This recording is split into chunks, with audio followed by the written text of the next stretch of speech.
Hello, I giving baboy na may rakpam. Nahanam pamas di sorgi wapaw thanabagidamak lakpiba asigidamak thagachari.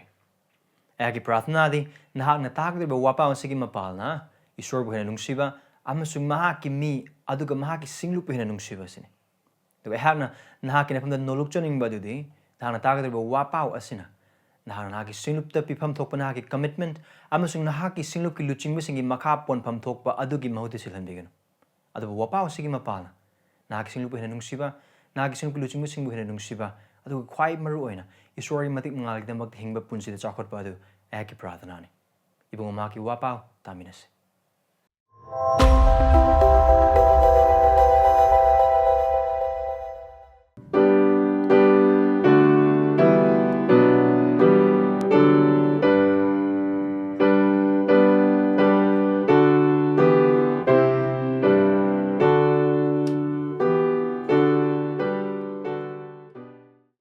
Ayak luna na Ephesa pandub ama pada taraga taredam sung tarag nipan. Adubu hena gyan tamin na gidam kay pada tara mga pathok sarake. Ephesians chapter 1 verse 17 through 18.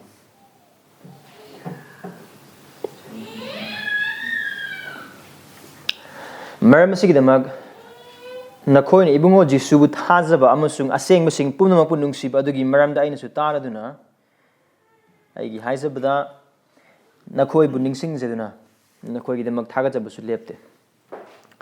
masi akhoi gi ibungo Jesu Christ gi isor matik mangalgi mapa aduna nakoy na mahak bu khangnaba nakoy da lausinggi amasung phongdok pibagi thawai pibinabani adu nakoy pukning gi mit ngan hanbinabani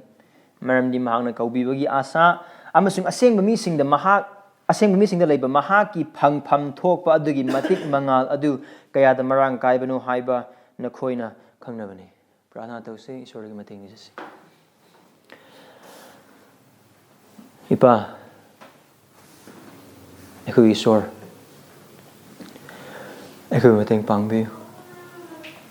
Naki wahay asa koy lakchari thawai sing makoy butambiyo Christ ay ko'y buot piyo. Prabhu,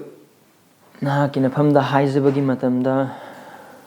Nanggi aning ba, masung nanggi apam ba, masung nahakupelhan ba moong da haijabagi mataw. Aw da ko'y nga sikinumita nakiwais na ko'y butambiyo. Kung mating pang piyo. Nakiwahay na haijabag hayan bigano. Naki wahay na inda ba dito ilhan bigano. Adubu naki wahay sinukpagi mapala. Krista wang na tangat piya. Mahak hena wang sunu ay ko hena nem sunu. Mahak kimingan ni saribani. Amen. Amen. Ako na mamanggi nung maizing da patatara mangaling na patatara kataruk aduga tara terki harap paudo ako yung minakre. Adubu mamanggi nung maizing na thajabasingna suhena ngasigi wapaw asiga bhab taba adu yanabagidamakta matek ama adum hanjalabada pada tara mangada pol na haibu wahay kuhay asi Ephesians bandub amagi pada ahum dagi na pada taraga mari phawbada thawaigi oiba bor singi matangi pol na isorbu thagat pa adu khona uminakre adu haiba thawaigi oiba bor khudingmak sing adu Ephesada leiba thajaba khudingmak sing aduna su phangle makhoigi oire habse pol khangi karam haina makoi punsi dagi makoi karam punsi Jesu Christ bu thajaba aduga kedoba aseng mapum makpu thajaba sing Christian sing bunungsiba adu haib hiram sing matang na pol na tare aduga asigi damakta su pol na Ephesada lei kraba thajaba sing adugi damakta isor bu thagatle aduga pada tara taruk takri hai Thagat pagaluna na makogidamakta prathana touwi. Aduna ekoigi ngasigi mafam pada tara tagna tara ni pan phawbasida ekoni khangmina gaduba achouba warol adudi one big thing, one main thing. Our main idea kaino haiba taragadi Sargagidamakta wakhal khanba thajabasingna thajaba maselgi thawaigi phanabagidamakta prathana touwi.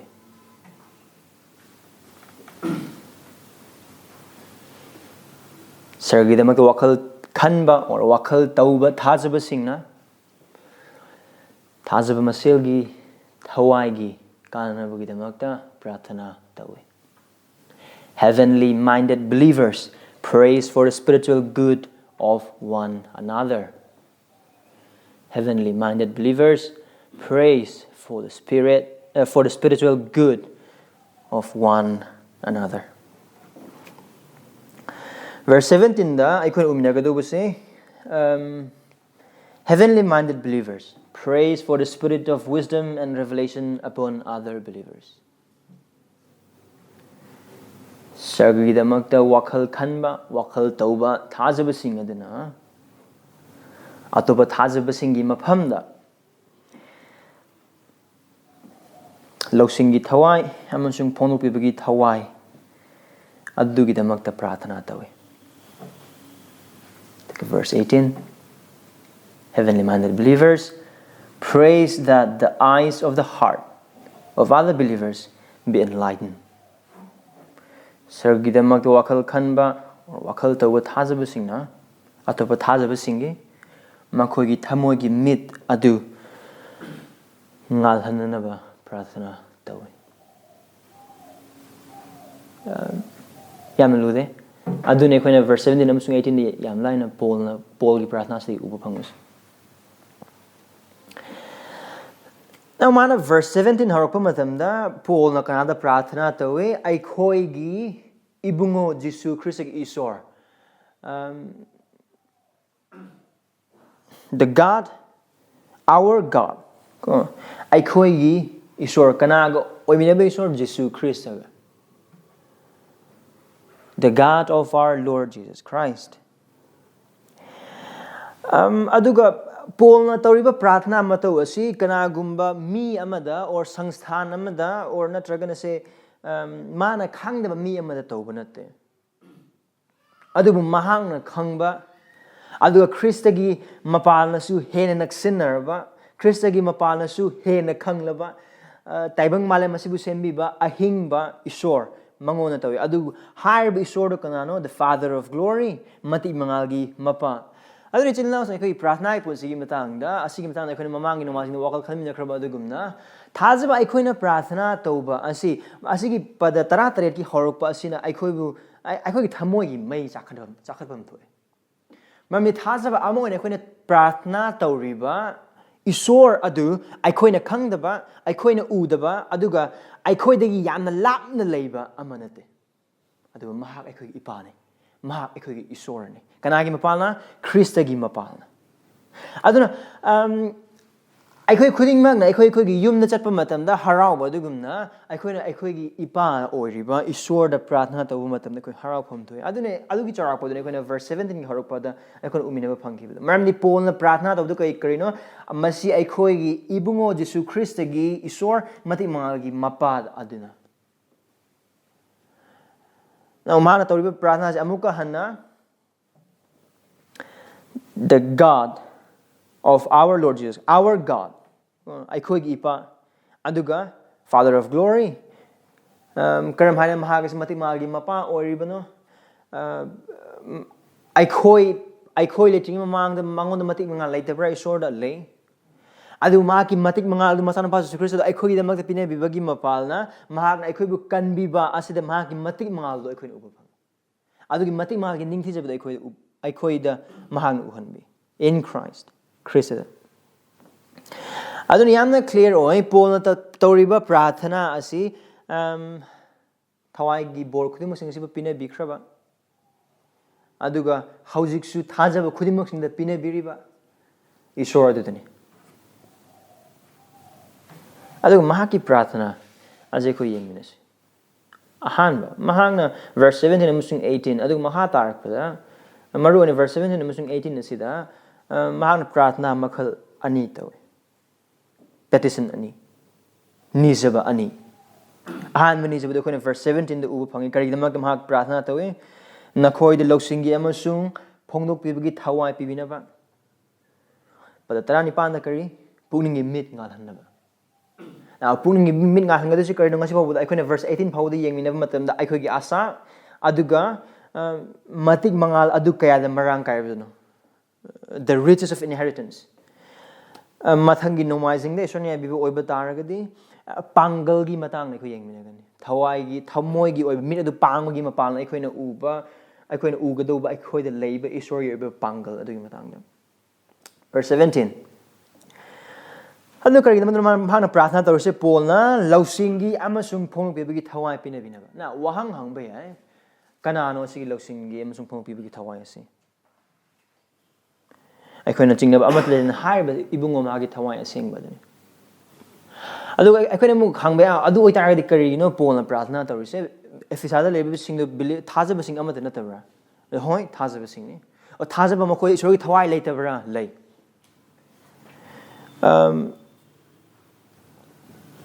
aduga karigidamakta no polna isorgi thawai si leireba thadabasing adugidamak amona makoi thawai pina bagidamaka prathana tawise hoi karigidamakta sinna sing makoi leitabagi maramna lehanna batawa prathana manate adu ibungoma gi thawai gi oiba thabak adu hena sunanaba ibungoma gi oiba thawai adu de hena chawkhatnaba adu ibungoma gi thawai gi oiba thabak adu matik mangal gi mapa aduna hena thabak adu surana bagidamaka prathana ni it's a prayer of growth it's a prayer of full manifestation laite bagi maranate lairabadu hena phonuna bagidamak hena khangna bagidamak now mafamasa polna thawai asengmadu karam haina kawe lausingi amasung phonuk begi thawai adu pinabina now chilna mafamasa polna nizariba lausingi thawai aduga thawai adu pinabigi deriba lausing asi taibang pan bagi eba lausing asi gumanate asigi lausing asi masigi lausing asi leibagi mapalna atei lausing adu leiteba mising hanthana yengena ba aduga aina khwadigi pharaba khwadigi singaba amagumna khanaba adugumbagi makhalgi lausing natte haiba lausing ase taibang panbagi tholakpa taibang panbagi oiba aduga taibang panbagi mi oiba singna hakchang gi oiba mi singna mahausa gi oiba mi singna phangba lausing adu natte karamba lausing haiba lausing ase isor gi lausing sargagi oiba lausing aduga haiba lausing ase ibungo mahaki thawai aseng adu khaktina pibiba ngame asi aikoina dum paaba matamda kari karam bible gum sing akoi wakhal lapham thoi john pandup tara mari pada tara truk dik tara tare yesu krishna kari hai yesu krishna wasa pire mesi ki thawai asi lakani mateng pang bidu soidana lakani aduga pada 25 John 14 ki 25 amsung 26 yeng matamdi Christ prayed krishna haiba thawai si dam prathana tawe aduga haiba thawai asengba asi aikoina pakochapasinggi thabakta yenglakpa matamda pakochapasinggi thabakki pandup ani dagi hauraga we witnessed haiba thawai adu pibiba adu aikoina khangkhre adu haiba asigi matang haiba thawai asi isorna mahabu thajakraba misingda khudol ona pinabibagi matang pol ahanma korinthe pandup 13 pada 9 da haiba da ubu phangi so now ibungoma gi thawai adu aikoida leire ibungoma gi thawai adu aikoigi nungda ningai dana lomba nai da matam adu phawba da aikoigi loinena aikoigi kari haigani chum namduna aikoina phangalo phangpham thokpa adugi walepsena aikoida leire haibase aikoina efisabanu ama pada taraga mari adu aikoina mayeksna umina khraba dani so aikoida leire thajakraba khudingmak leire asigi thawai aduga asigi thawai sing mapana kaidawe lausing pine begini hajakraba adugna sargi lausing ni isorgi oiba lausing ni aikoi ponghan ba lausing nate aikoi napal to hon ba lausing nate adubu hena noluk hon ba lausing asigi lausing asi nakoi khangda mayam mai khang asigi lausing asi kari haigani matamamada gnostic ko kangbu ama lerame haiba gnostic haiba kangbu si kaidogi haiba taragadi makhoi da yamna special oiba lausing la yamna kari haigani mi sing khangna ba lausing adu kari adu gi lausing khangning mo oiba taragadi moi ge lemne ba dakar leba adu gumba lausing natte aduga ibungo mahaki thawai asengba asina pina binabagi damakta nizeriba lausing asi kayagi matik singba lausing no haiba oiba taragadi Daniel pandu ani da khoni yengba taragadi Daniel gi ward da khoi myamna ningsing biramgani ningthau aduna mangmange mangju kauthokre mang kauthokriba mang du su khangba pami adu mang du gi artha su khangba pami kanama tan ngamde adu Daniel isori thawani sinabiduna mang haiba mang adu kaukhro mang adu ningsing halle adu mang di artha adu supi ari bola na bada matamda khaktang haib isor ge lawsingi singba do khoi uba nate adu aikoina amuk pakosaba sigitaba pandu taruk ta lakpa matamda maroina pada nipan ding na tara manga adu ta Stephen bu phana bu lak matamda khoi kari uba phang makhom do khoi yengnes adu thajaba masung pangan thaladuna Stephen mi singi marak ti yamna angak pa thabak sing amasung khudam sing tormi adu moina maning tamba mi singi synagogue ko ba adu gi mioi sing dagi Kurini Alexandria Kilikia amasung Asia dagi mi kharna Stephen ga mari yena bahorami adu Stephen na losing amasung thawai na ngang ba adu gi mayokta makhoina lepa ngamlamde adu makhoina chin thiba wa haijinaba mi sing nektun hai mahang na mosi amasung isor gi mayokta thina ngang wa sing ekuna tare aduna makhoina mi sing ahalaman sing amasung waina thangi oja sing bu mathumarang hawlami adu mangona lakna Stephen bu pharga Sanhedrin gi mangna puraki adu aranba saki piba mi pumna makuna haihan ki mi asin aseng mafam asigi amasung wayen ya thangi mayokta wa thina ngang ba tokte mamni Nazareth ki Jisu na mafam asi manghan gani adu mausina aikhoida pira machana bising adu mahang na hongalagani haina mahakna haiba aikhoina tare aduda maduda Sanhedrin aduda family ba pumna magna Stephen sangtrik yenglami ma ki maithong adu sargadut amagi maithong gumna urami Stephen losing adu makti leibanu pa manate adu bukadawi haiba losing asigi mapalna ma ki mayok te mariat pangam kana amta leite adu gumba losing haiba losing khudimak sing adu mi sing dagi lakpa nate isor dagi lakpa ne adu haiba se ekoina Isaiah pandu nipu du yengkraba adugumna adu hairib Isaiah pandu nipu gi wahai sing adu pol amuk Romeo pandu tarama thoi lakpa matamda kari hai kaya da wangkraba ma ibung ma ki loksing asi kaya da wangkraba no aikoina khangma ngamde aikoina hairib ibung mangonda isor si me tawne he haina advice pi na ba kanamat leite adu ki mitik sing ba loksing aduga hairiba ibung maki lawsingi amasung phongnok pibagi thawai asina aikhoi da pin bibagi darkar lebasi Sargagidamakta no why maram di hairiba lawsing amasung phongnok piba asigi mapal natana kare hai akhone Christa bu chumnam jung sena khangmangamde adu mahak mathak kare mahak bu khangnaba kana bu khangnaba Christa bu khangnaba asigi lawsingi thawai amasung phongdok pibagi thawai aikhoida pine bigadobagi thoidokpagi maramde aigi church aigi nakan family mi adagi ai hen haire haina wi damakta nate adu sing odu laiba mi myam sing odu gi marati ai hen haitho hing thoi haina wi damakta nate adu ibungo mahaki thawai asigi mapal na aikhoida lawsing amasung phongdok pibagi darkar liba phongdok bigadoriba amasung lawsing pine bigadoriba khuimak sing asigi thoidokko maramdi nang amasung aina aikhoigi nomongi panam mi pal asida aikhoi ibungo mahaki wahai pasabada aikhoi ibungo mahaki bamna prathana tozabada aikhoi ibungo mahaki wahai sandokpa tab matamda amasung mahaki wahai sing pazaba matamda Krista hena to know Christ. Thajaba ikoi punja Jesus Christ aina khangkhre haiba sugya yar maram de Krista khangkhra kana amata leite. We have never known Christ. We are knowing Christ. Jesus Christ matang na loina mag edagi na how wala ara pa khangma kana amata leite. Adu ba ikoi Krista gi matang da nungti numit khudingi khangli missing. Karigam pala adugumna ibung magi wahi pamagi mapal ibung magi from the prathana to bagi mapal thajabasinggi wari sanabagi mapalna amasung ibung magi sondorol be wai si tabagi mapal adu oiba tare til now sing hai ba khukhang ase ibung magi thawai ge ba losing amasung thawai ge phonglok bi baduna khanglak pa matam de karamanya khangni Krista ase hena naksinna hena ningthijana hena luthana aduga Hairiba asigi da makne nang amasung aigi punsi hingadoribase aduna Paul na Ephesians leba thajabasing karam thajabasing Christabu khanglabasing thawai gi khudolsing leirabasing thawai asengma thabak suribasing amasung suraba thabak khudingmak sing adu mi sing na ngangnariba amasung afaba testimony uliba thajabasing adugidamakta hey nakhoi isorgi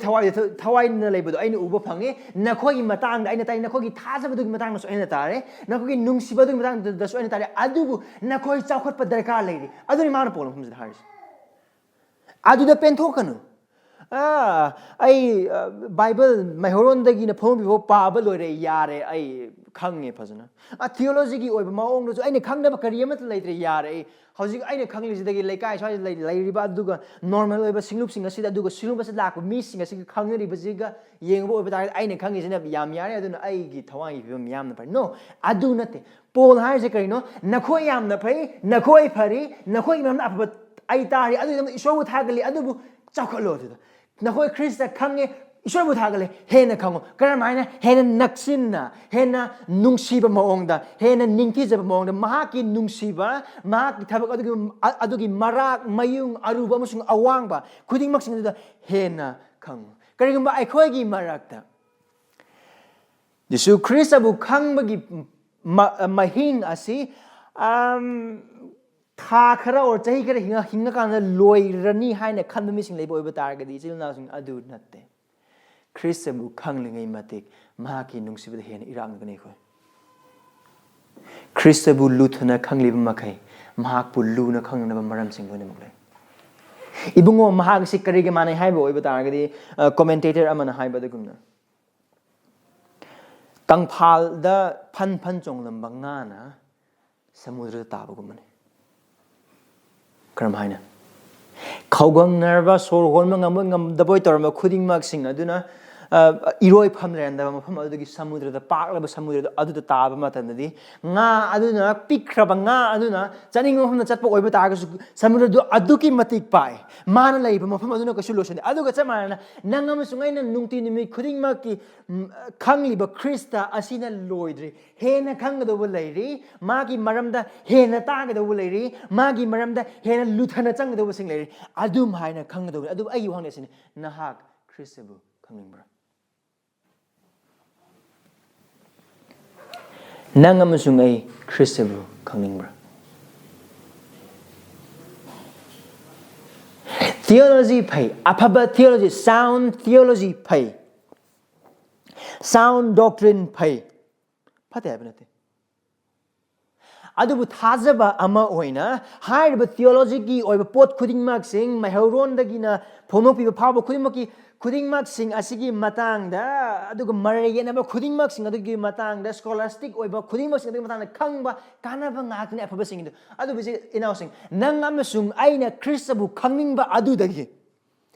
theology gi oiba scholastic oiba pot sing aduna hena khangingba oiba dargadi aikhoi gi thamoi gi mingsel aikhoi gi thamoi gi anok adu hongba darkar le theology phaba oiba tar afaba theology achumba tambiba achumba scholastic khudingmak sing adu khangba da kana oiba taragasu Christabu khangba losing adudagi henba Christagi khangba losing adudagi ningthijaba Christabu khangba losing adudagi hena thajaba aikhoi punsida kana ba karisu leite kramana khoi khangi Paul kare Philippians pandu ahumda Philippians pandu ahum padu tare ta kare adubu aingona tongjaba sing adu aina Christagi maramna amangba ama oina singthana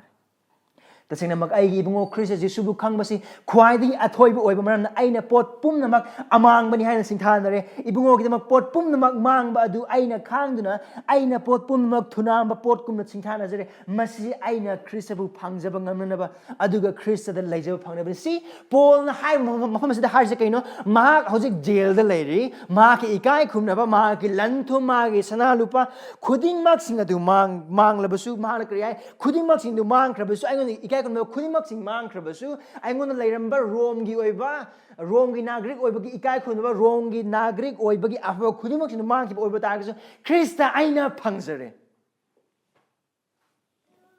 ma phangadi yare loinamak mangsu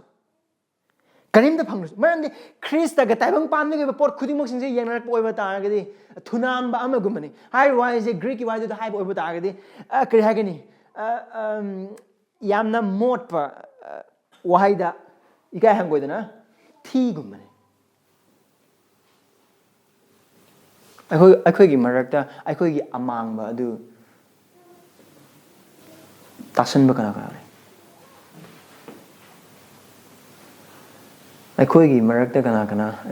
I could get talker among Badu Amug Han among Magidamak the court Amagas heart of the Pasilakamakana. Sina so na koi gi punsi gi matang na koi punsi karam ai na hingani adu ga future na kari ori khang da ba adu matang khang ba mayam sing su leiram be ai adu ga taibang pan ba sida hing ba matam da ai karam ai na hingani karam na chat kani karam ai khuding mak sing adu chaman ba sing mayam na khang ma sing mayam leiram be ai adu ga apha rom da su isor ge wahai gi matang da theology gi matang doctrine gi matang khang mayam sing le be adu bu ai asi na koi na pham da non jari Christa bu khang ba adu he na khorang be Marandi adudagi hena ningthi jaba kari amata leite Christa bu khangleba Christa da leireba Christa da chawkhatleba punsi aduna tebang panbagi oiba hiram khuding maktagi hena mama yame amukhana asinhaki nangamsu ai prathana asinhaki prathana Prabhu Isor Nahaki Tawai some with Tabak Subi Badugin Palna, Nang Pinable Loksum Pongdok, people Tawai, Nang Ainu Tabak Subiduna, Christabu Hena Kanganbu, I see Nangamasum Agi Pratnara, Nahaki Pratnara. I see Polna,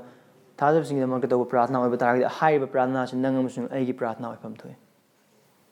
Nangamasum Agi Han Hanman Numitki, Mid Panglak Padugi Pratnas to Asi Oipam toy.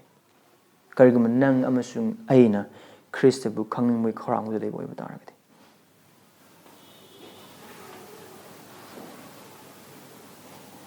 A Christa bu Kang Basi, Karam Hainano, Karam Hanaku in a Kangani, Karamanawik in a Kangani.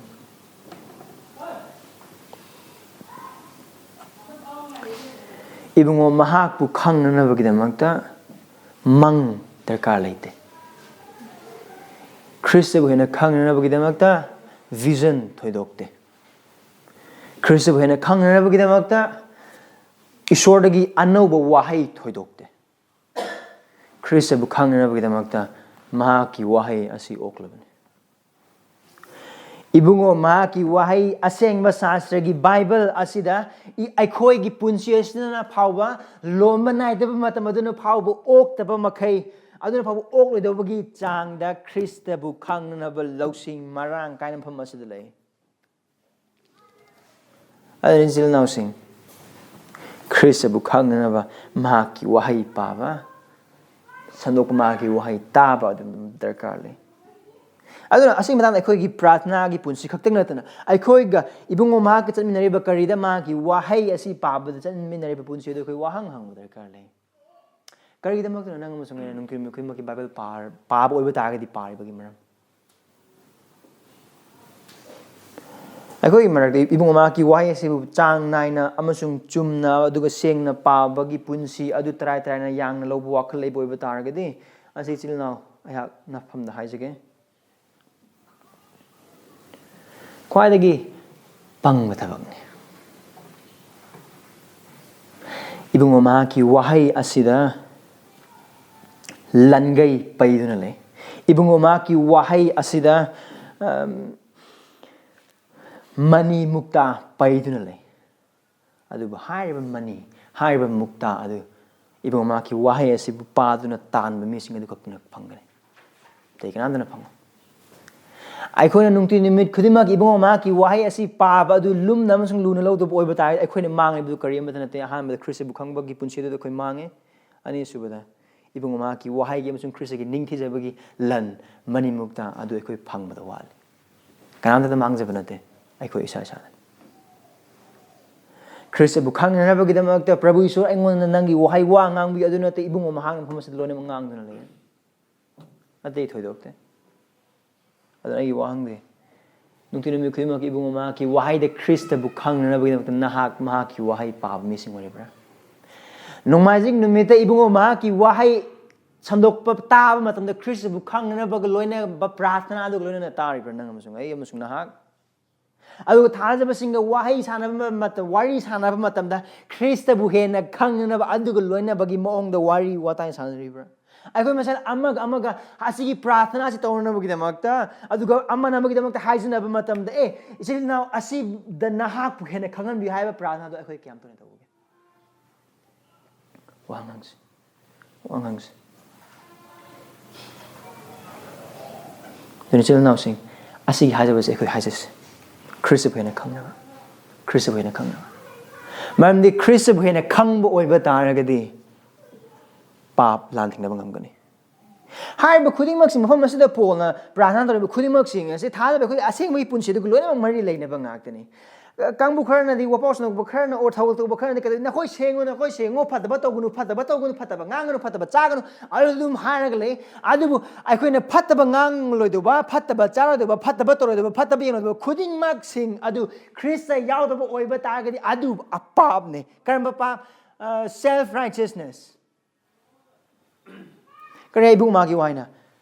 ibung magi ming bukau jaba khuding magna phatabadagi lapna chentokani See, knowing Christ is a source of our holiness. Knowing Christ is the beginning of our walk in holiness.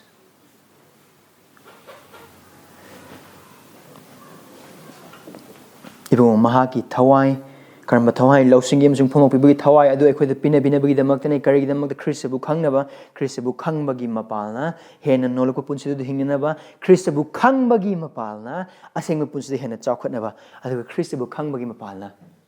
Kristaga manaba punsidu hingnaba If we don't desire Christ we cannot be Christ-like Aikhoina Kristabu khangba si pamdrabadi Kristagi sakong loba ngamoi Oithoktaban. Prathana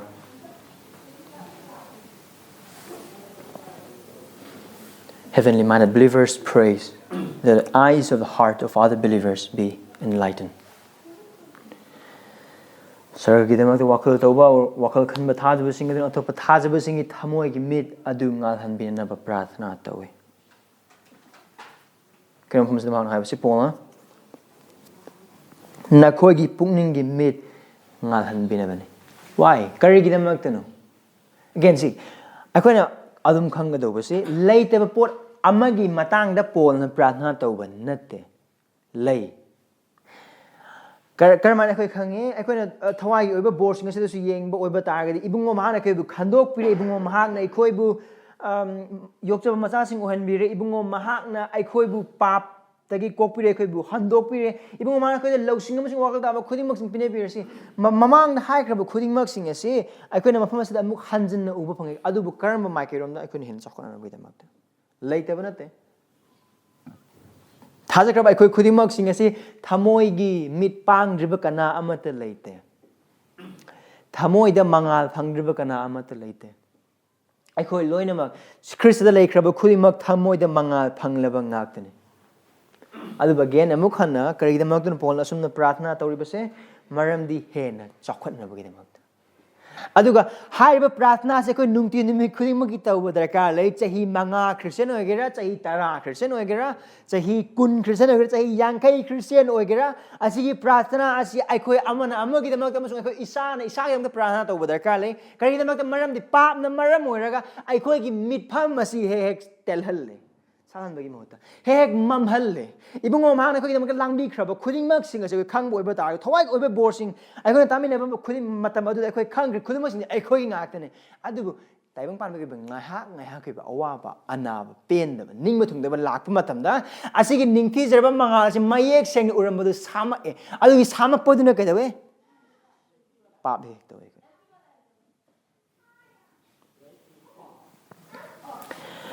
aduna hai badagi matangane mafam asida pol na hai thamoigi mit ngalhan binaba pukning mit ngalhan binaba aikoi adum wari sana matamda aikoi thamoi aikoi pukning hain haiba matamda nupa nupi nungsinabagi maraktadi karina ꯑꯩꯒꯤ ꯊꯃꯣꯏꯅ ꯐꯥꯎꯏ ꯊꯃꯣꯏꯅ ꯈꯜꯂꯤ ꯑꯗꯨꯒ ꯁꯥꯏꯟꯁꯀꯤ ꯂꯣꯟꯗ ꯌꯦꯡꯉꯨꯕ ꯑꯣꯏꯕ ꯇꯥꯔꯒꯗꯤ ꯄꯨꯛꯅꯤꯡ ꯍꯥꯏꯕꯁꯦ ꯀꯔꯤꯅꯣ ꯊꯃꯣꯏ ꯍꯥꯏꯕꯁꯦ ꯄꯝꯄꯤꯡ ꯑꯣꯔꯒꯟ ꯊꯥꯗꯣꯛ ꯊꯥꯖꯤꯟ ꯇꯧꯔꯤꯕ ꯄꯣꯠꯇꯨꯅꯤ ꯑꯗꯨꯕꯨ ꯕꯥꯏꯕꯜꯒꯤ ꯃꯇꯨꯡ ꯏꯟꯅ ꯌꯦꯡꯉꯛꯄ ꯇꯥꯔꯒꯗꯤ ꯊꯃꯣꯏ ꯍꯥꯏꯕꯁꯦ ꯄꯨꯟꯁꯤꯒꯤ ꯏꯟꯖꯤꯟꯅꯤ ꯄꯨꯟꯁꯤꯅꯤ ꯍꯥꯏꯔꯤꯕꯁꯤꯅ ꯄꯨꯟꯁꯤ ꯑꯄꯨꯝꯕ ꯏꯜꯂꯤꯕꯅꯤ ꯑꯗꯨꯅ ꯏꯁꯣꯔꯅ ꯃꯥꯒꯤ ꯃꯤꯁꯤꯡꯗ ꯌꯥꯊꯪ ꯄꯤꯕ ꯃꯇꯝꯗ ꯑꯔꯤꯕ ꯋꯥꯠꯂꯝꯗꯕ ꯃꯇꯝꯗ ꯏꯁꯔꯥꯌꯦꯜꯒꯤ ꯃꯤꯁꯤꯡꯗ ꯑꯗꯨ ꯑꯅꯧꯕ ꯋꯥꯠꯂꯝꯗꯕ ꯃꯇꯝꯗ ꯖꯤꯁꯨ ꯈ꯭ꯔꯤꯁꯇꯅ ꯇꯝꯕꯤꯔꯛꯄ ꯃꯇꯝꯗ ꯀꯔꯤ ꯍꯥꯏ ꯅꯍꯥꯛꯅ ꯅꯪꯒꯤ ꯄ꯭ꯔꯚꯨ ꯅꯪꯒꯤ ꯊꯃꯣꯏ ꯑꯄꯨꯝꯕ ꯊꯋꯥꯏ ꯑꯄꯨꯝꯕ ꯑꯃꯁꯨꯡ ꯄꯥꯡꯒꯜ ꯑꯄꯨꯝꯕ ꯌꯥꯎꯅ ꯅꯨꯡꯁꯤꯒꯗꯕꯅꯤ ꯃꯔꯝꯗꯤ ꯑꯩꯈꯣꯏꯅ ꯇꯧꯔꯤꯕ ꯉꯥꯡꯂꯤꯕ ꯆꯠꯂꯤꯕ ꯌꯦꯡꯂꯤꯕ ꯄꯥꯏꯔꯤꯕ ꯆꯥꯔꯤꯕ ꯈꯨꯗꯤꯡꯃꯛꯁꯤꯡꯁꯦ ꯀꯗꯥꯏꯗꯒꯤ ꯂꯥꯛꯑꯦ ꯊꯃꯣꯏꯗꯒꯤ So now ꯊꯃꯣꯏꯁꯦ ꯏꯆꯝ ꯆꯝꯕ ꯑꯃ ꯅꯠꯇꯦ ꯕꯥꯏꯕꯜꯒꯤ ꯃꯇꯨꯡ ꯏꯟꯅ ꯌꯦꯡꯉꯛꯄ ꯑꯣꯏꯕ ꯇꯥꯔꯒꯗꯤ ꯍꯥꯏꯕꯁꯦ ꯀꯩꯅꯣ ꯍꯥꯏꯔꯤꯕ ꯑꯁꯤꯗꯒꯤ ꯄꯨꯟꯁꯤꯒꯤ ꯍꯤꯔꯝ ꯈꯨꯗꯤꯡꯃꯛꯁꯤꯡ ꯊꯣꯛꯂꯛꯐꯝ ꯑꯗꯨꯅꯤ ꯑꯗꯨꯅ ꯍꯥꯏꯔꯤꯕ ꯃꯐꯝꯁꯦ ꯃꯝꯕ ꯑꯣꯏꯕ ꯇꯥꯔꯒꯗꯤ ꯁꯦꯡꯗꯕ ꯑꯣꯏꯕ ꯇꯥꯔꯒꯗꯤ ꯇꯧꯕ ꯊꯕꯛ ꯈꯨꯗꯤꯡꯃꯛ ꯁꯦꯡꯉꯣꯏ ꯑꯗꯨꯅ ꯑꯩꯈꯣꯏꯅ ꯀꯟꯕꯤꯕ ꯐꯪꯕ ꯃꯇꯝꯗ ꯏꯕꯨꯡꯉꯣ ꯃꯍꯥꯛꯅ ꯀꯔꯤ ꯍꯥꯏ ꯑꯩꯈꯣꯏꯅ ꯏꯖꯤꯀꯦꯜꯗ ꯄꯥꯕ ꯃꯇꯝꯗ ꯅꯨꯡꯒꯤ ꯑꯣꯏꯕ ꯊꯃꯣꯏ ꯑꯗꯨ ꯂꯧꯊꯣꯛꯇꯨꯅ ꯁꯥꯗꯣꯡꯒꯤ ꯑꯣꯏꯕ ꯊꯃꯣꯏ ꯄꯥꯟꯁꯤꯟꯕꯤ now that's the importance of heart ꯑꯩꯈꯣꯏ ꯊꯃꯣꯏꯒꯤ ꯑꯣꯏꯕ ꯃꯔꯨ ꯑꯣꯏꯕ ꯑꯗꯨꯅꯤ ꯏꯕꯨꯡꯉꯣ ꯃꯍꯥꯛꯅ ꯑꯩꯈꯣꯏꯕꯨ ꯈ꯭ꯔꯤꯁꯇꯒ ꯂꯣꯏꯅꯅ ꯄꯥꯞꯇ ꯑꯃꯁꯨꯡ ꯑꯔꯥꯟꯕꯗ ꯁꯤꯔꯤꯉꯩ ꯃꯇꯝꯗ ꯑꯩꯈꯣꯏꯕꯨ ꯍꯤꯡꯒꯠꯍꯟꯕꯤꯕ ꯃꯇꯝꯗ ꯑꯩꯈꯣꯏꯒꯤ ꯅꯨꯡꯒꯤ ꯑꯣꯏꯕ ꯊꯃꯣꯏꯗꯨ ꯁꯥꯗꯣꯡꯒꯤ ꯑꯣꯏꯕ ꯊꯃꯣꯏ ꯄꯥꯟꯁꯤꯟꯕꯤ ꯀꯔꯤꯒꯤꯗꯃꯛꯇ ꯎꯔꯝꯗꯕ ꯅꯤꯡꯊꯧ ꯂꯩꯕꯥꯛ ꯎꯅꯅꯕ ꯄꯥꯝꯂꯝꯗꯕ ꯏꯁꯣꯔ ꯄꯥꯝꯅꯅꯕ ꯈꯪꯂꯝꯗꯕ ꯃꯐꯝ ꯈꯪꯅꯅꯕ ꯏꯅꯤꯡꯂꯝꯗꯕ ꯊꯃꯣꯏ ꯏꯅꯤꯡꯂꯝꯗꯕ ꯌꯥꯊꯪ ꯏꯟꯅꯅꯕ ꯀꯗꯥꯏꯗꯒꯤ ꯊꯃꯣꯏꯗꯒꯤ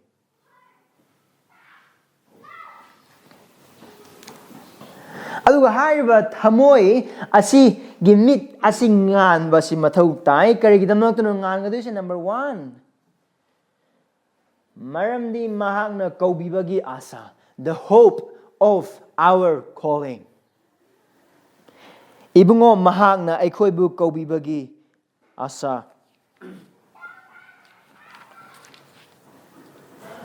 아이코이 비붕어 마나 거비버기 아사스 아이코이 와칼 저링이 마망다 아이코이기 거비부도 거이노 what is our calling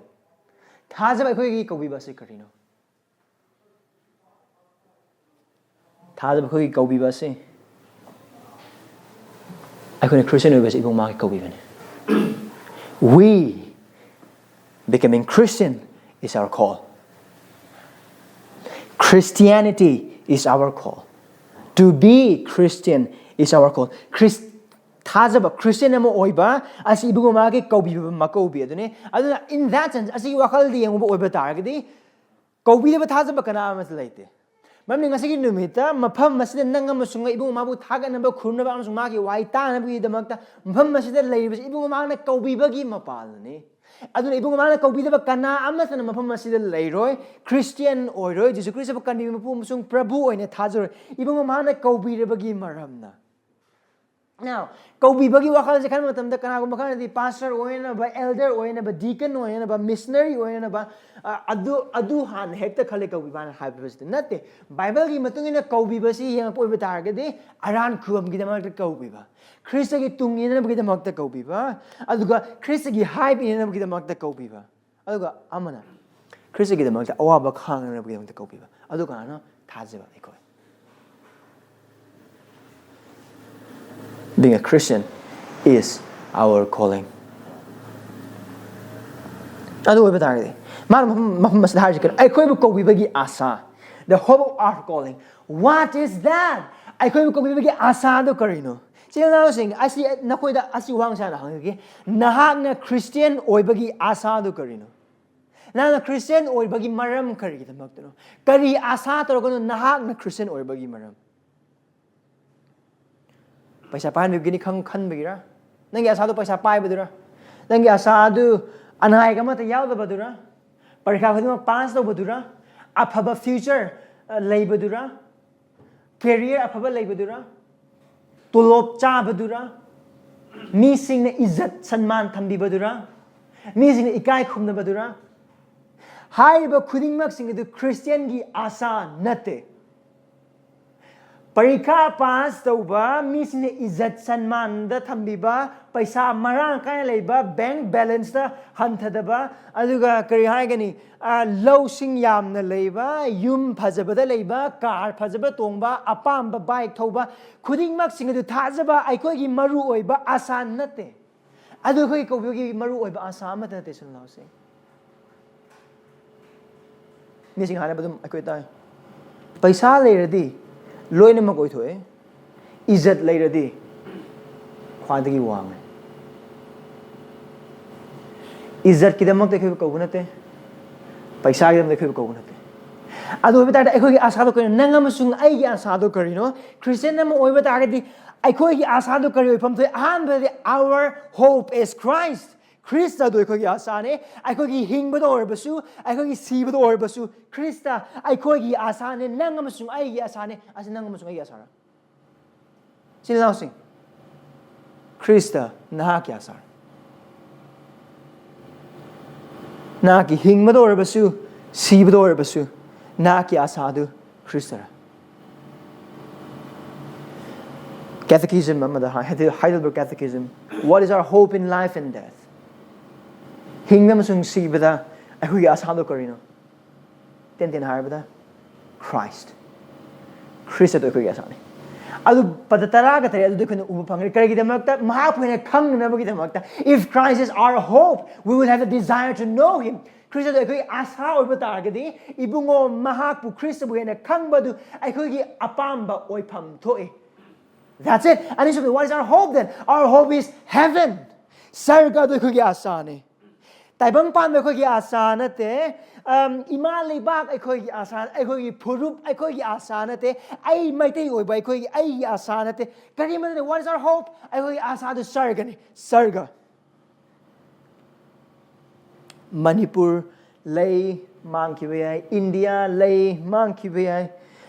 Yuming ko lei mang ki be ima ipa lei sikhi gani ichar sing polo kani sikhi gani adu sarga adu di lengoi Sarga adu di mang dana lei sarga adu di leng dana lei adu aikoi gi asani sarga aikoi gi asani Christian oi kraba nanga masung ai gi asadu sarga ni adu aikoi asadu karino asadu lom banai dana hing mane eternal life nanga masung ai na Jesus Christ bu thanjari gi maram asi Ibungo mang pine bir aran kubomgi khudol aduga lomna heba punsi adu natna atei gidamakta khanba oiba taragdi adu aran mane adu sengdabane adu chumdabane adu oipham thokdaba mane aduga aikoina thajriba singni ibungo mang afa wa pawo se sandok ma aikoina pigido asa do asini aran kubam lomna deba punsi asina taba atei asa aikoina piningai kari amat laite aikoida aduga asina taba asa pirabadi aikoi chin thiba ngaktane Jesus Christ thajari paisa paini Jesus Christ thajone nangi ana bodo phanbiba ngamine phagani ne Jesus Christ thajone nangi awatpa khudi masing loina mak hapchen birni Jesus Christ thajone nang parikha pass on Jesus Christ thajone nang hena wangani Jesus Christ thajone nang mamai dana makok wini kanan haiba ngamino akoi haiba ngambra akoi haiba ngambra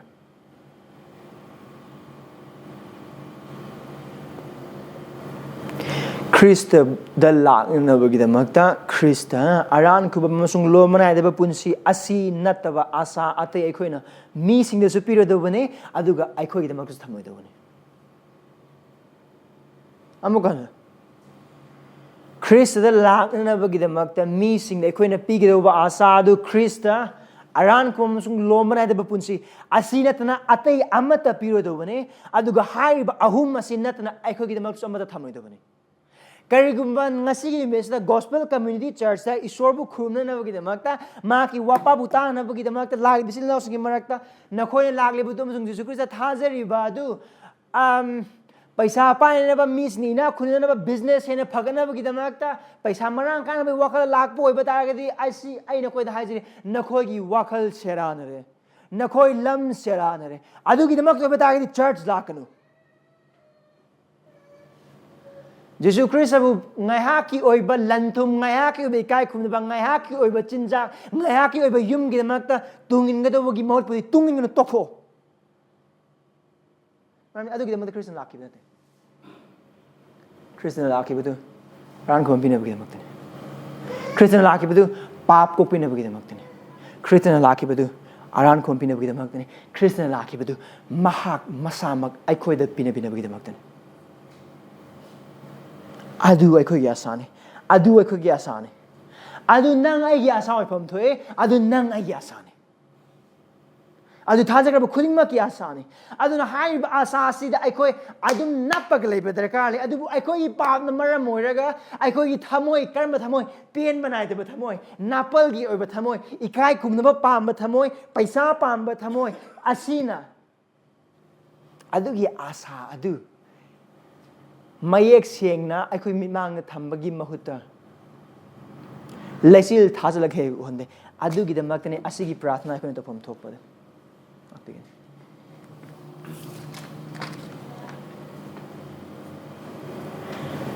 asigi damakne nangam sung aigi prathana to phom thokdu prabhu ishwar aigi thamogi mit ase pangham di nahagna aibu kaubiraba asa adu hena khangnabagi aduga haibise khoi masel amana amagi damagda prathana toba darkar le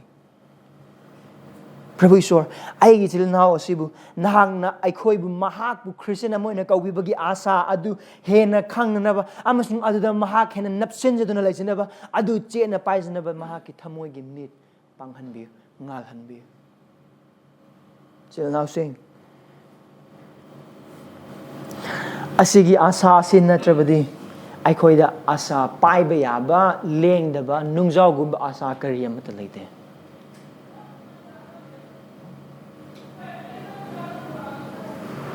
asa adugidamakta ne adu anisubda karigidamakta aseng misingda leiba mahaki phangpham thokpa adugi matik mangal adu kayada marang kaibana the riches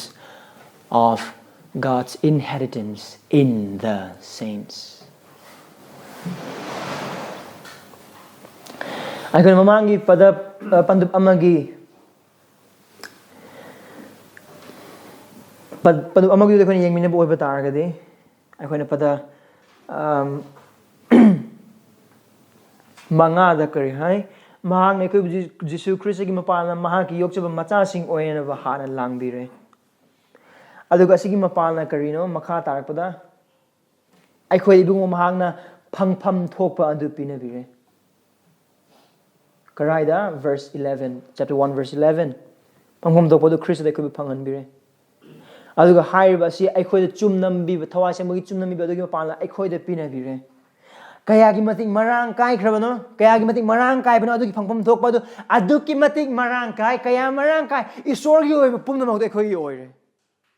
Now, what is the inheritance? Number one, we are God's inheritance. I call Isorgi position. I call Isorgi oibal lanadune. Tazakraba kudingma. Karamba tazakraba kudingma. Karamba tazaba. Matamamandi. Papamasung ayol aranda siramba. Isorgi mayok to leramba. Nungi tamoy palamba. Isorbu nung siramdaba. Isorbu yeknaramba. Pap amasung ayol aranda ningai na siduna leiramba pangal sonba kanbinaba leitraba asa leitraba isora yaudraba Christ yaudra aikon norok phangma matik charaba aikon adu jeli singani mamangda isora ma ki nungsi ma gi maklingar majana ba Jesu Christ adu thabiduna asa leitraba isora yaudraba Christ yaudraba isora gi asa ba du ngairaga leiba mi pachen ba nangamusung ai adu orgi matamda ibungo mahana koine pangal solingi makta da ai isabu kanjaba ngamjei matam adu da magi masana ba Jesu Christ adu buthabi erlaga nangamusung ai ni hingba ngamdaba punsi adu ma ni hinglaga nangamusung ai ni sigada phumul du siraga phumlaga numit humni suba numit te hingatuna mapagi ye thangbada hojik phamdun le amugan magi mi simulo wala kani adugi thabak adugi mapala sengan bikraba nang ai ibungo mahaki langaine ibungo mahaki lanne ibungo mahaki phangpham thokpane we are God's inheritance khalaga hengse ase koi matik jabra phangda matik chade akhoi si sargagi kai aduda pairaga thambada matik chaba mi kana matanate adu mai gi pan ki norok adu phauham gumna chakhalaga thambada matik chaba ngaptane adu yeng ibu mana to pi ang pathabagse Sina sing nang amasung aina khangera khangogera nang amasung aina mapung phana ugera urogera thajaba khudingmak sing ase Kristagi mapalna thawairom da aduki matik ina khule aduga aikhoi gi ina khunba du aikhoi na towa thabaki mapalna aikhoi gi haibin bagi mapalna aikhoi dagi oi bagi mapalna amat natte adu Kristagi mapalna isor gi orba khudingmak sing adu aikhoi gi orba maramna kala gengse aikhoi isor se kram isor no tebang pal amasung malem sarga khudingmak sing asibu sembi ba aduga sembi ba khaktang natan asida leriba lanthum sal pa khudingmak sing mangon dagi thogli ba iput adu ibungo mahagne aduga mangon da khudingmak lei leitaba kari amata leite khaning ba wakhal sing khalo khaning ba lanthum sing khalo khaning ba paisa ma sing khalo khudingmak sing ibungo mangon da loina mak lei khaning ba pangal gi wakhal da khalo khaning ba kari hai gani phangpam dopagi matang da loina ma khalo khudingmak sing do ibungo mangon da gi ngaktani ma ki orba khudingmak sing da ani soda akhoi gi mak to hanbe Kristigi mapal aduga hai basi tilgang manghan ba yaba aduga huram na sing hu ba yaba aduguma phangpham thokpa adugumba lanthum amanate aduga manghan ba yadru basi now tingang khatana manghan ba yaba khatang sing natana tabang pan me be lanthum na leiba da ngamro do po sing aktani so sing chening ba phizol tongning ba gari lening ba yum tauning ba thabak chaning ba chinjak khudingmak sing adu de khoina leibe paisa ta la ka phangi adu ibungo mahangna Kristagi mapalna thajaba khudingmak da pina biraba phangpham thokpa adu di tabang pam me bulan tum sing su leiba ngamloi phangmusu ngamoi thibasu phangmoi aduga haiba phangpham thokpa se Krista da lai kraba nang amusung aini phangjare aikhoi thawai gi oibarom da aikhoi na khanba ngambagi wangma da phau ina khum mising nang amusung ai oi adu asigi lanthum asigi phangpham thokpa se prithvi gi khwali paisa pai ba nupa duna phangde ma Krista lai da oiba taragade India gi Ambani na phangde India gi Tata na phangde adu nangai karam nangai bhara da le mi sing ko gari macha thauraga pakthabi showroom dagi dress selag leba nang aina di Kristagi mapal na phangjare aikhoi na tongba ngamdaba gari Ambani na tongamba yai adu Ambani na phangdaba sarga lebak nang amasung ai or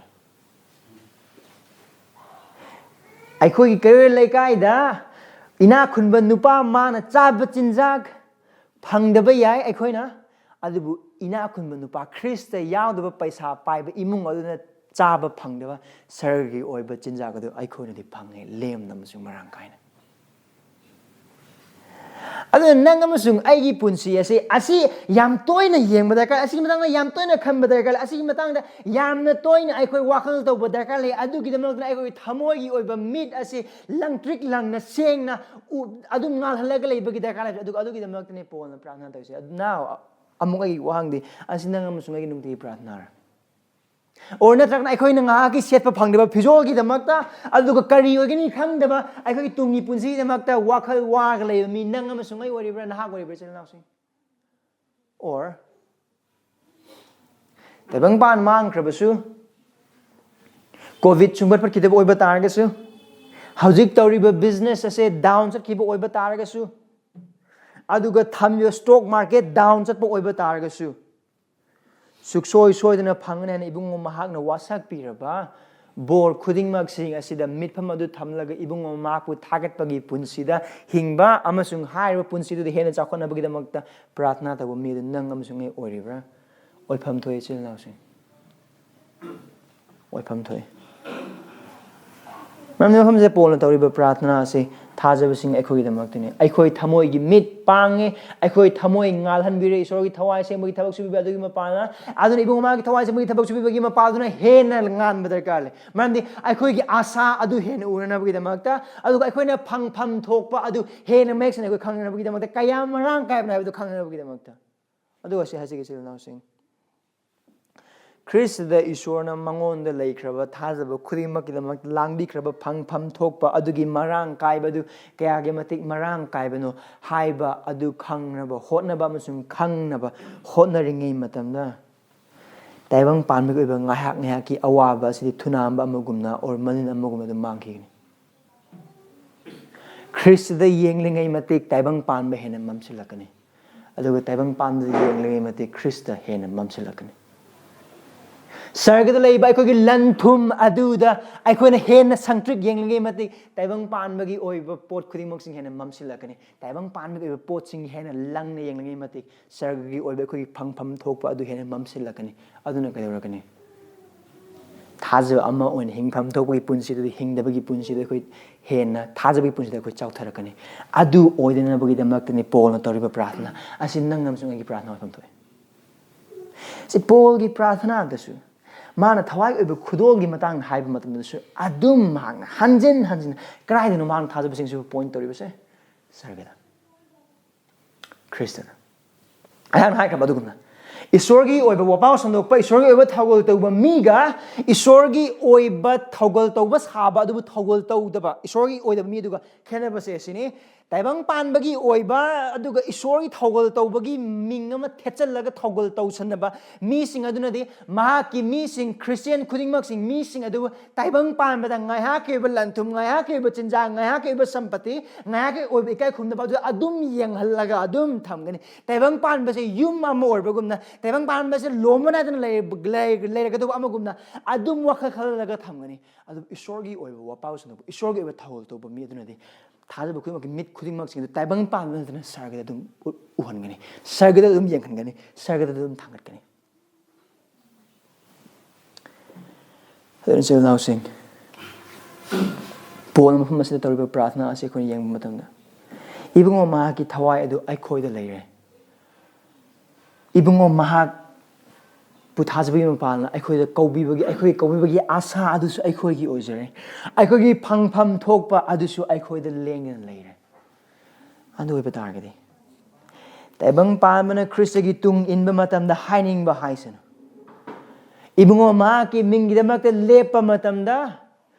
ꯃꯤꯁꯤꯡꯅ ꯏꯃꯨꯡ ꯃꯅꯨꯡꯅ ꯉꯥꯡꯅꯤꯡꯕ ꯋꯥ ꯉꯥꯡꯁꯅꯨ ꯄꯤꯅꯤꯡꯕ ꯗꯟꯗꯤ ꯄꯤꯁꯅꯨ ꯑꯗꯨꯒ ꯊꯥꯖꯅꯤꯡꯕ ꯖꯦꯜꯗ ꯊꯥꯖꯤꯟꯁꯅꯨ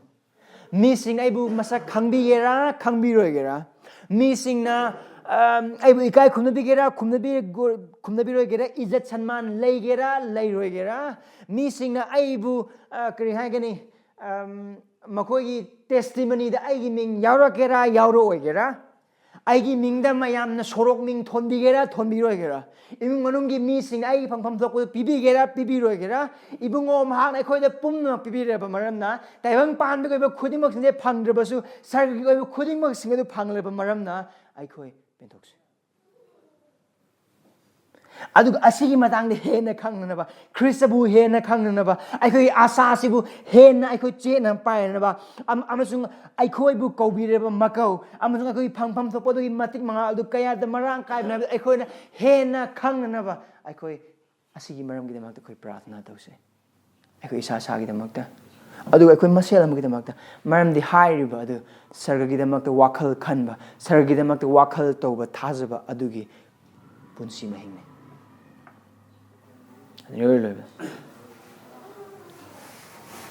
ꯑꯩꯈꯣꯏ ꯄ꯭ꯔꯥꯊꯅꯥꯒꯤ ꯄꯨꯟꯁꯤ ꯆꯥꯡ ꯌꯦꯡꯁꯦ ꯑꯩꯈꯣꯏꯅ ꯄ꯭ꯔꯥꯊꯅꯥ ꯇꯧꯕ our prayer can be prayerless prayer ꯉꯁꯤ ꯑꯌꯨꯛꯇ value of vision ꯍꯥꯏꯅ ꯄ꯭ꯌꯨꯔꯤꯇꯟꯒꯤ ꯄ꯭ꯔꯥꯊꯅꯥ ꯌꯥꯝꯅ ꯐꯖꯕ ꯑꯃꯈꯛ ꯑꯩ ꯄꯥꯏ ꯑꯗꯨ ꯃꯥꯅ ꯍꯥꯏꯕꯗꯨ ꯀꯔꯤꯅꯣ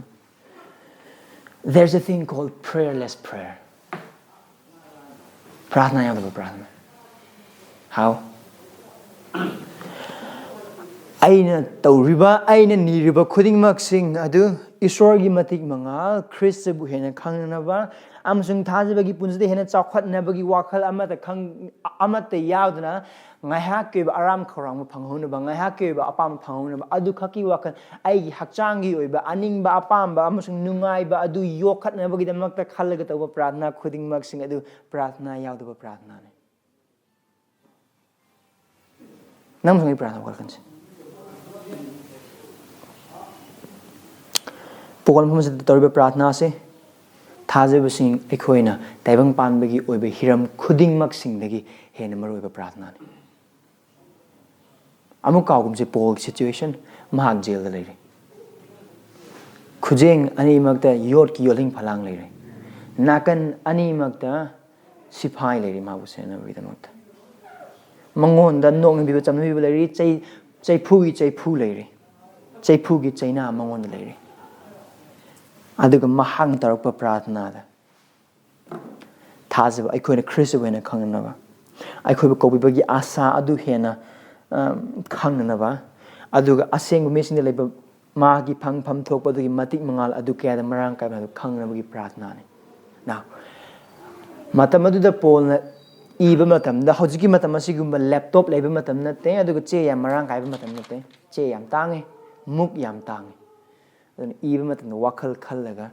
ꯈ꯭ꯋꯥꯏꯗꯒꯤ ꯃꯔꯨꯑꯣꯏꯕꯗꯨ ꯏ ꯑꯗꯨꯒ ꯈ꯭ꯋꯥꯏꯗꯒꯤ ꯃꯔꯨꯑꯣꯏꯅ ꯍꯥꯏꯔꯤꯕ ꯏꯔꯤꯕ ꯈꯨꯗꯤꯡꯃꯛꯁꯤꯡ ꯑꯁꯤ ꯏꯁꯣꯔꯒꯤ ꯊꯋꯥꯏꯅ ꯏꯟꯗꯨꯅ ꯄꯣꯜꯕꯨ ꯏꯍꯟꯕꯅꯤ ꯑꯗꯨ ꯑꯣꯏꯕ ꯇꯥꯔꯒꯗꯤ